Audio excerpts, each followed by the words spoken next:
আসসালামু আলাইকুম। আমি আপনাদেরকে আজকে দেখাবো ডালের পিঠা। 2 কাপ পরিমাণ ময়দা দিয়েছি, কালো জিরা পরিমাণ মতন দিয়েছি, পরিমাণ মতন তেল, লবণ। এখন আমি সুন্দরভাবে মিক্স করে নেব। এই যে মিক্স, দেখুন আমার মিক্স হয়ে আসছে। এখন আমি দিয়ে দেব পরিমাণ মতন পানি। আস্তে আস্তে পানি দেব, একবারে দিলে পানি নরম হয়ে যেতে পারে, তার জন্য আমি ধীরে ধীরে পানি দিয়ে দেব। এই যে দেখুন, এই যে আমার কাইটা কিরকম হয়েছে দেখছেন। এখন আমি কাইটাকে কিছুক্ষণের জন্য ঢেকে রেখে দেব। এই যে দেখুন কিরকম আমি ঢেকে রেখে দিলাম। তারপরে আমি ডালটা কিভাবে মিক্স করব দেখুন। প্রথমে দিয়ে দিলাম পেঁয়াজ, দিয়ে দেব ধনিয়া পাতা, দিয়ে দেব লবণ,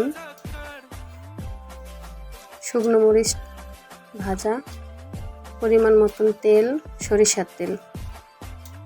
এখন আমি সুন্দরভাবে মিক্স করে নেব। এখন দিয়ে দেব আমি ডাল, এই যে সিদ্ধ করে রেখেছিলাম মুসুরির ডাল, ডালটা দিয়ে আমি সুন্দরভাবে মিক্স করে নেব। দেব একটু লেবুর রস। এখন আমি মিক্স করে নেব।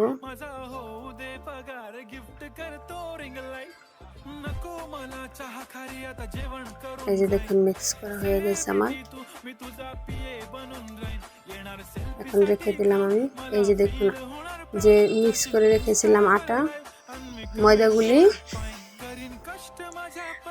এখন আমি সুন্দর করে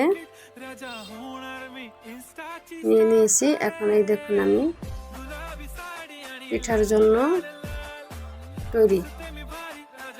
এখন আমি বেলে নেব।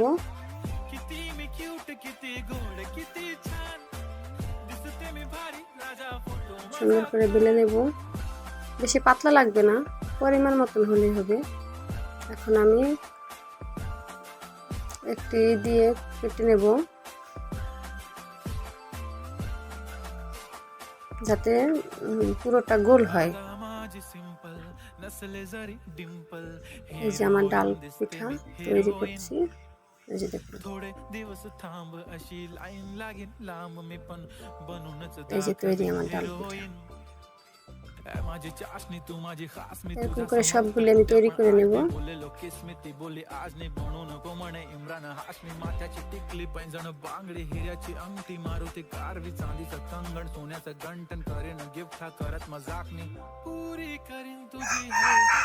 এই যে তৈরি হয়ে গেছে। এখন আমি সবগুলি ভেজে নেব।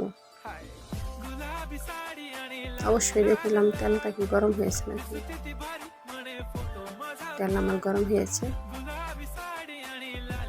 এখন আমি সুন্দর করে সবগুলি দিয়ে দিলাম।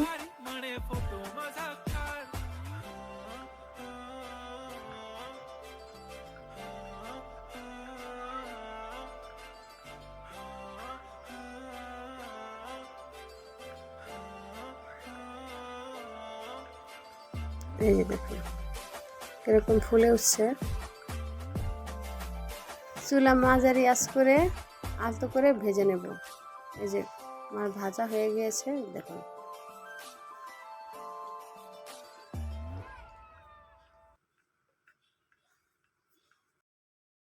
অবশ্যই বাসায় আপনারা ট্রাই করে দেখবেন।